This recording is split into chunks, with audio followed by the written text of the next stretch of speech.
Good morning, Pastor. Good morning, church. My name is Ubani, and I'm here to bless the name of the Lord. Sorry, I'm a little tensed. Okay. I have 3 testimonies. One is for healing. I used to have ovarian cyst, and I didn't know that that was what it was until I finally had to go to the hospital, and the doctor asked if I was married and if I had kids. And I told him, no, I did not. And I asked why he said that, and he said it was because we would need to do an operation. And I was like, I'm already in the fire altar. So backstory, my mom's sister, before she passed, gave me the prayer thing. She said, Ma prayer, that's Mama prayer. I have a gift for you. And the gift happened to be to church that Sunday. It was on a Thursday I went to the hospital. And then when I came with the report to church on Sunday, when Papa climbed the stage, the first thing he said was, ovarian cyst be reversed by fire. And I screamed where I was because I was with the result. I'm sure the person that was sitting close to me would be like, this one don't craze. So I was like, this is the test result. This is my test result. And then when I went to the clinic after about a month, the pain and everything stopped. And I told the lady, please, can you check again? She was like, what did you say you are checking for? I said ovarian cyst. She said, there's nothing there. And I did not come with the evidence because during prayers, when Papa said, tear the negativity and everything, and step on it, I tore it and stepped on it and I threw it away. That's why I didn't come with it. So secondly, my dad used to be, growing up, very good, very okay. He was sane, and he used to work with Ministry of Interior as one of their top persons. At 10 to 11 to 9, my dad started getting upset and angry. He would just wake up. There's this cutlass he usually would keep under his pillow. And we have always wondered, what is this cutlass for? Until we got to find out and understand that that was for my mom. So whenever, he wasn't like this before now, like I said. So whenever the episode starts, he would beat her up with it, and he would, most of the time, lock us up for us to witness it, and we would clean up after him. And then, for the other times, we would...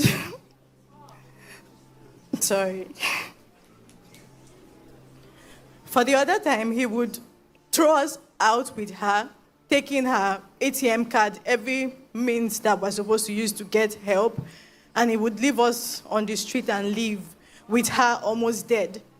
So the place we would usually go to was Chisco Park at Utako, because that was where her family knew to come pick her up from when we would contact them. And over time, it kept on happening and happening. Most of the time, it could be pisu, like what you used to pound yam. And then, these are my siblings. And then, in 2012, he told us, oh, you have to move to Cross River State. And we were like, we're already in school. My siblings, we already have friends here. At least we're trying to blend.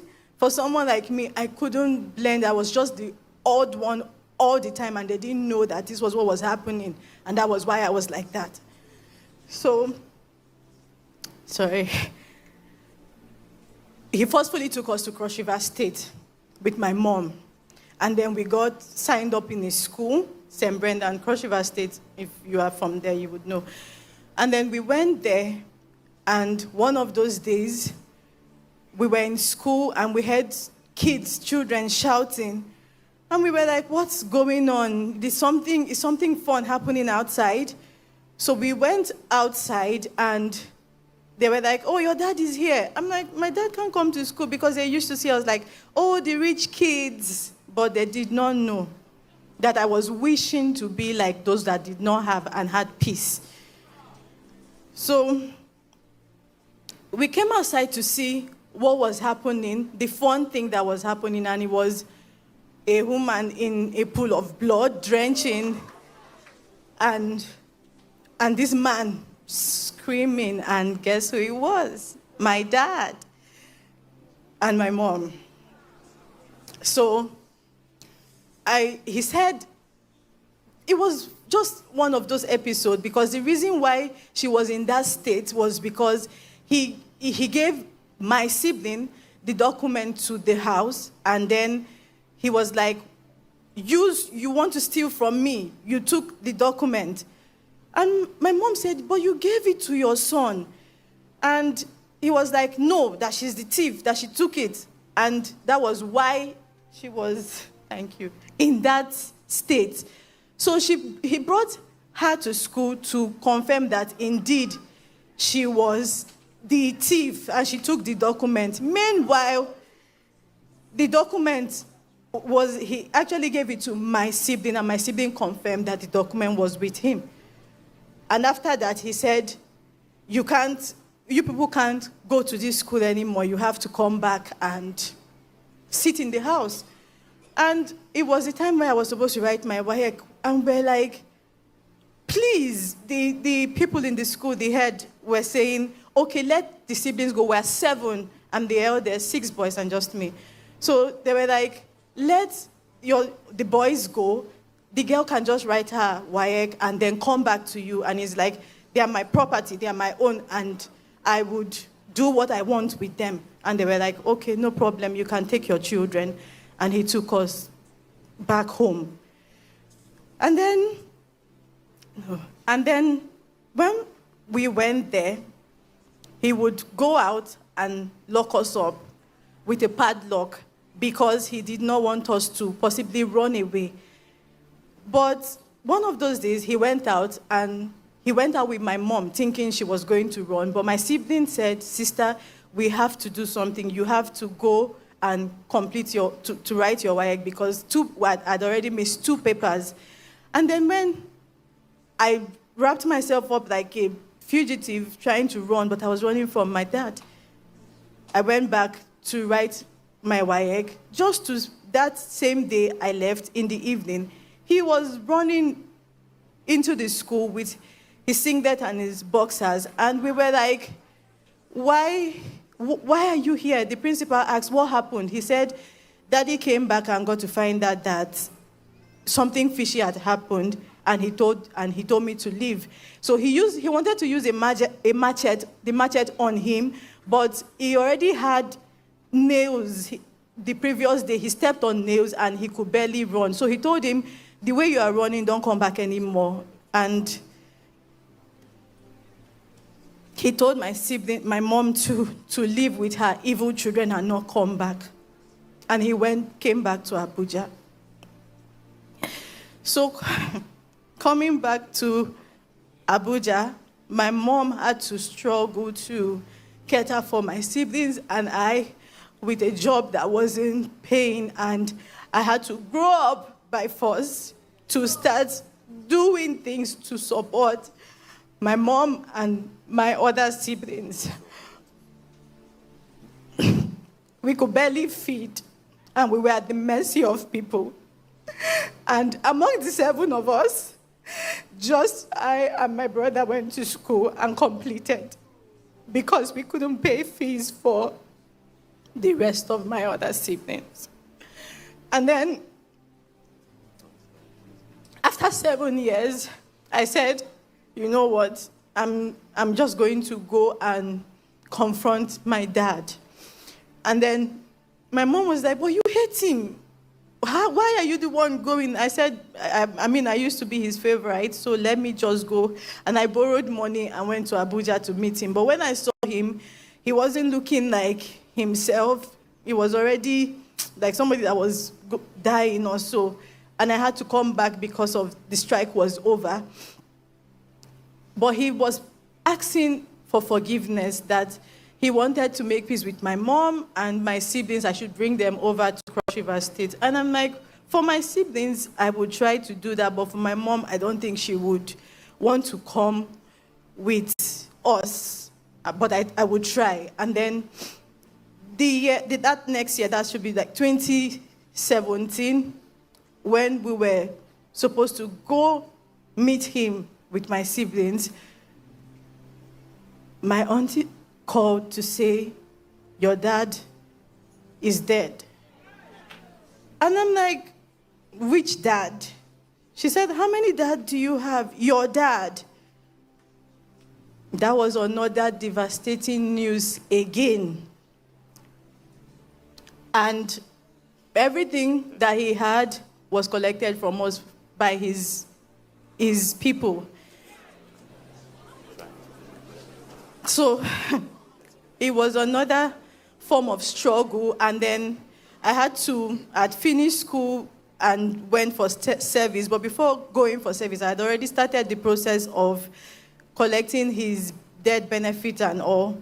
And 1 year passed, 2 years, 3 to 4 to 5. And they were just saying, come back again, go and come back again.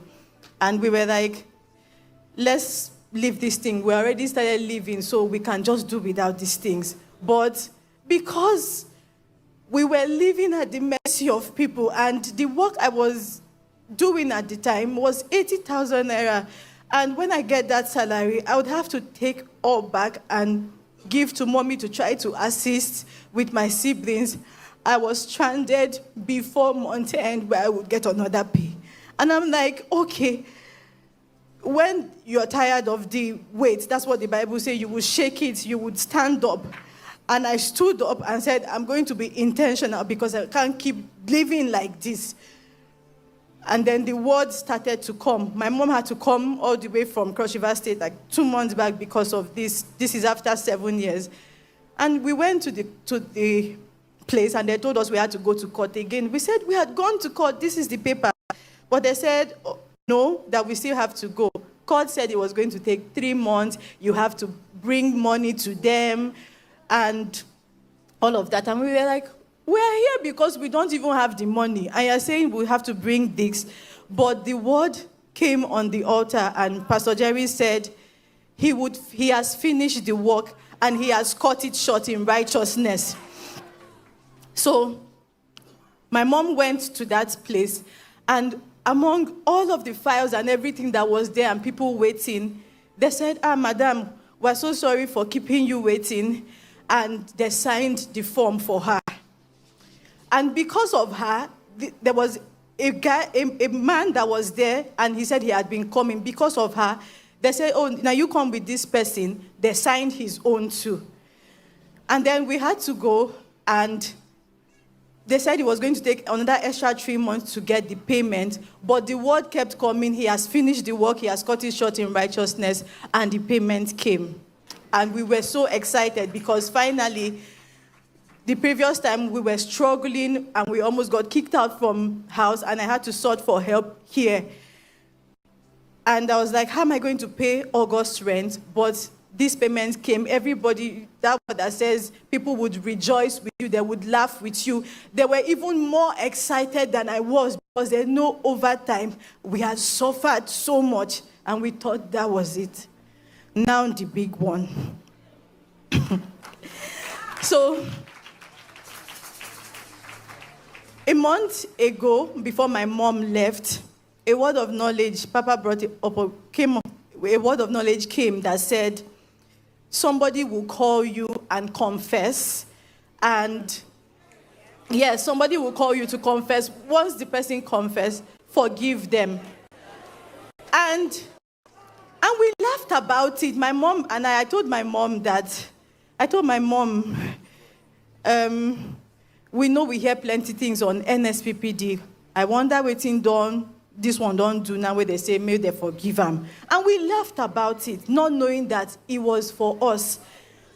She left the next day, and 3 days after, she had called multiple times when I was at work. And I'm like, why is this woman calling me again? Is there another problem? And I'm like, Mommy, what is it? She was like, I'm freezing. I can't talk. What is going on? She said, remember that person I brought to the house? The lady was 15 years old. And I'm like, yes, I can't remember who this person is. And immediately my cousin called from my dad's because he was with us at home. And he mentioned her name.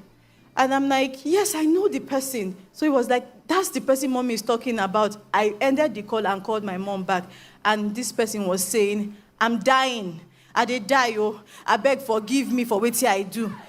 And my mom was like, I've forgiven you for what you did. And what did she do? Along the line, she started having an affair with my dad. And my mom got to find out about it. And she apologized. And my mom said, that's okay.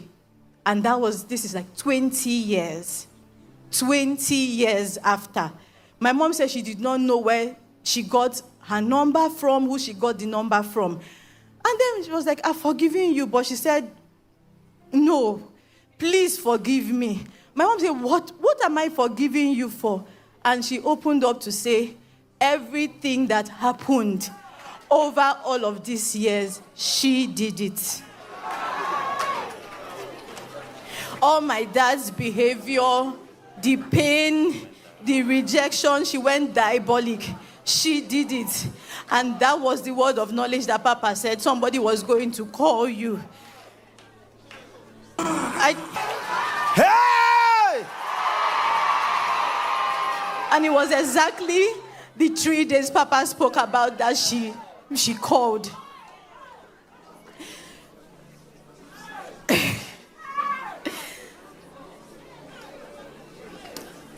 We are forgiving them. It's hard. But it's a new season for us because we are no more the way that we used to be. We are not at the mercy of people. We are not struggling. But even though I don't have a dad anymore, and it's so painful to know that somebody actually made us go through all of this pain. But I'm so grateful to God where my auntie is for sending me the link. Pastor Jerry, thank you. Thank you. Thank you. You don't know what you're doing for people. We have just come to say thank you. My mom is not here because she had to go back to work, but she said she's with us, because she wanted me to share.